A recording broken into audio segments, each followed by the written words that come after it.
सन 2010 में बरवाला कांड से पहले सतलोक आश्रम में सतगुरु रामपाल जी के परिवार ने, उनके भाई ने, अन्य कुछ मुख्य भक्तों ने एक समिति का निर्माण किया जिसका नाम था राष्ट्रीय समाज सेवा समिति।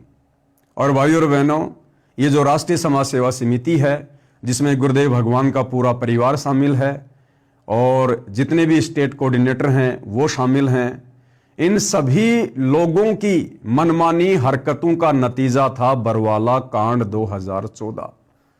क्योंकि ये जो समिति सतलोक आश्रम में बनी थी, राष्ट्रीय समाज सेवा समिति, ये स्पेशली भाइयों और बहनों बरवाला कांड जैसी घटना को जन्म देने के लिए काल प्रेरणा से बनी थी। इस समिति को बनाने के सुझाव देने में सतगुरु रामपाल जी परमेश्वर जी का किसी प्रकार का कोई रोल नहीं था, कोई योगदान नहीं था, कोई सहयोग नहीं था।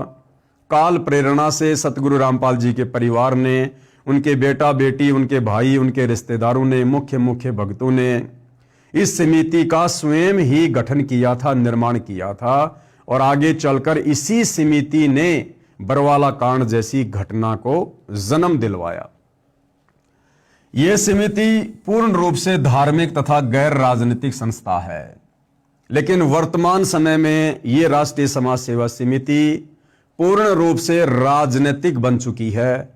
सन 2019 में इसी राष्ट्रीय समाज सेवा समिति ने कांग्रेस सरकार को वोट डलवाए और वर्तमान 2024 में इसी राष्ट्रीय समाज सेवा समिति ने बीजेपी सरकार को जिताने के लिए भगत समाज से वोट डलवाए। और वर्तमान में भी सतगुरु रामपाल जी परमेश्वर जी का कलयुगी परिवार, उनके बेटा बेटी, भाई बंधु, रिश्तेदार बीजेपी सरकार के चरणों में बैठे हुए हैं। हरियाणा के मुख्यमंत्री यानी वर्तमान 2026 में जो हरियाणा का मुख्यमंत्री है नायब सिंह सैनी, उसकी रैली में संत रामपाल जी के परिवार वाले हजारों भक्तों की भीड़ हरियाणा की रोडवेज बसों में बैठा कर भेजते रहते हैं। यानी वर्तमान में यह राष्ट्रीय समाज सेवा समिति पूर्णतया राजनीतिक है और ये समिति अब वर्तमान में बीजेपी सरकार को सपोर्ट कर रही है, जिस राष्ट्रीय समाज सेवा समिति से सतगुरु रामपाल जी परमेश्वर जी का किसी प्रकार से कोई संबंध नहीं है और ना पहले था। भाइयों और बहनों, जैसे ही बरवाला कांड हुआ, बरवाला कांड के बाद सतगुरु रामपाल जी पुलिस प्रशासन के साथ अपना मेडिकल करवाने के लिए चंडीगढ़ के मोहाली में गए। मेडिकल करवाने के बाद जैसे नीचे आए तो मीडिया वालों ने उनका इंटरव्यू लेना शुरू किया।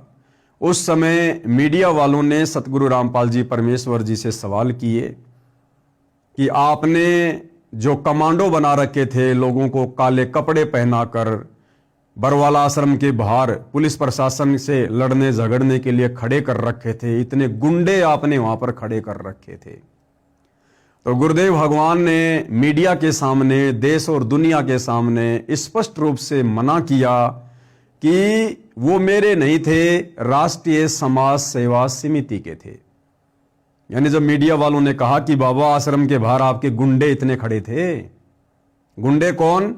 इसी राष्ट्रीय समाज सेवा समिति ने, जो सतगुरु रामपाल जी परमेश्वर जी के परिवार ने बनाई थी, जो समिति के लोग सतगुरु रामपाल जी की एक भी बात नहीं मानते थे।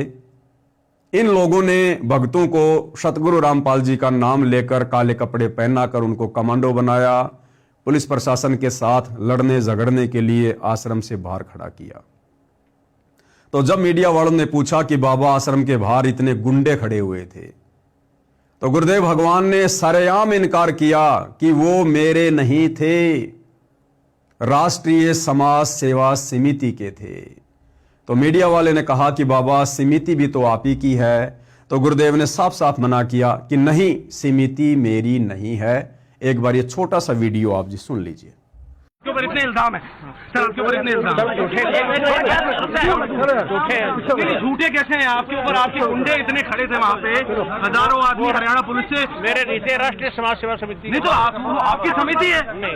अरे आपकी समिति है बाबा, आप अपने आप को संत कहते हैं, आप संत कहना लायक भी है। आप आपसे भी जवाब दीजिए, आपके वहाँ इतनी फोर्स, इतने गुंडे, इतने आदमी खड़ी है हरियाणा पुलिस के ऊपर।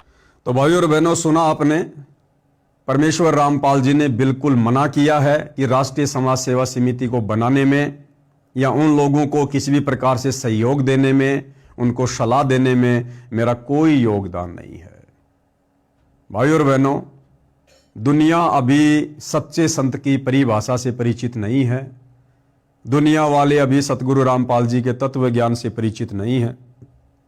दुनिया वाले उनके विषय में कुछ भी सोच सकते हैं, लेकिन हम भक्तों को अपने गुरुदेव भगवान के विषय में पता है और हमें यह भी पता है कि पूर्ण संत कभी झूठ नहीं बोला करते हैं। संत वचन पलटे नहीं, चाहे पलट जाए ब्रह्मांड। और साधु बोले सहज स्वभाव, साधु का बोलिया मिथ्या न जाए। तो सतगुरु रामपाल जी ने ये जो बात कही है वीडियो में मीडिया को बाइट देते समय कि राष्ट्रीय समाज सेवा समिति मेरी नहीं है और मैंने बरवाला कांड के समय कोई भी कमांडो किसी भी प्रकार का नहीं बनाया। अगर कल को सतगुरु रामपाल जी की ये बात झूठी साबित हो जाती है, क्योंकि जिस प्रकार ये सतलोक आश्रम वाले बार बार कहते हैं कि भाई ऐसी बात नहीं है, राष्ट्रीय समाज सेवा समिति संत रामपाल जी के आदेश से बनाई गई थी, जबकि यहां सतगुरु रामपाल जी साफ साफ मना कर रहे हैं कि ये मेरी समिति नहीं है। अगर भाइयों और बहनों कल को ये बात सतगुरु रामपाल जी की झूठ साबित हो जाती है और ये साबित हो जाता है कि राष्ट्रीय समाज सेवा समिति को बनाने में सतगुरु रामपाल जी का हाथ था, तो भाइयों और बहनों, सतगुरु रामपाल जी परमेश्वर जी की भक्ति को विश्व में कोई भी नहीं अपनाएगा। और जो भगत वर्तमान में भक्ति कर रहे हैं वो भी इस भक्ति को त्याग देंगे, क्योंकि हमने तो सतवादी की भक्ति करनी है, झूठवादी की भक्ति नहीं करनी। इसलिए भाइयों और बहनों, सतगुरु रामपाल जी परम संत हैं, पूर्ण संत हैं। इनके द्वारा बोले गए वचन शाश्वत सत्य हैं। परमात्मा ना कभी झूठ कहता है और ना कभी झूठ परमात्मा ने कहा। हम रोज संध्या आरती में पढ़ते हैं, सतवादी के चरणों की मैं सिर पर डारूं धूर, 84 निश्चय मिटे पहुंचूं तख्त हजूर। तो हमारे पूज्य गुरुदेव भगवान सतवादी हैं, ये साक्षात कबीर परमेश्वर हैं। तो यहां पर जो झूठ बोला जा रहा है ये केवल राष्ट्रीय समाज सेवा समिति वालों के द्वारा बोला जा रहा है, सतगुरु रामपाल जी के कलयुगी परिवार के द्वारा बोला जा रहा है। इस राष्ट्रीय समाज सेवा समिति जैसे काल प्रेरित संगठन को बनाने में सतगुरु रामपाल जी परमेश्वर जी का किसी प्रकार का कोई हाथ नहीं है, क्योंकि हमने तो अपने गुरुदेव भगवान के प्रत्येक वचन पर आंख बंद करके दृढ़ विश्वास करके इस भक्ति मार्ग पर चलना है, तभी भाइयों और बहनों हम सफल हो पाएंगे।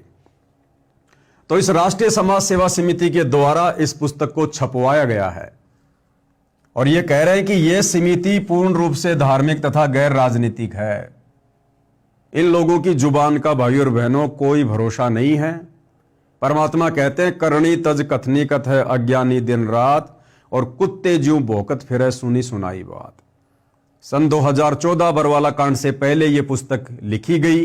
राष्ट्रीय समाज सेवा समिति ने अपना ठप्पा लगा के इस पुस्तक को आगे बेचना शुरू किया। उस समय इस राष्ट्रीय समाज सेवा समिति के सतगुरु रामपाल जी भगवान के कलयुगी परिवार के क्या विचार थे कि ये राष्ट्रीय समाज सेवा समिति पूर्ण रूप से धार्मिक तथा गैर राजनीतिक है। गैर राजनीतिक का मतलब होता है हमारा राजनीति से, राजनेताओं से कोई लेना देना नहीं है। लेकिन देखो किस प्रकार से बरवाला कांड के बाद इन लोगों की जुबान फिसल गई और वर्तमान में ये लोग भारतीय जनता पार्टी के पिट्ठू बने हुए हैं, भारतीय जनता पार्टी के चरणों में बैठे हुए हैं, भारतीय जनता पार्टी के दिशा निर्देशन में अपने सतलोक आश्रम चला रहे हैं, अपना धार्मिक धंधा कर रहे हैं। और भारतीय जनता पार्टी के मुख्यमंत्री की रैली में ये लोग किस प्रकार से भक्तों को भीड़ के रूप में भेजते रहते हैं।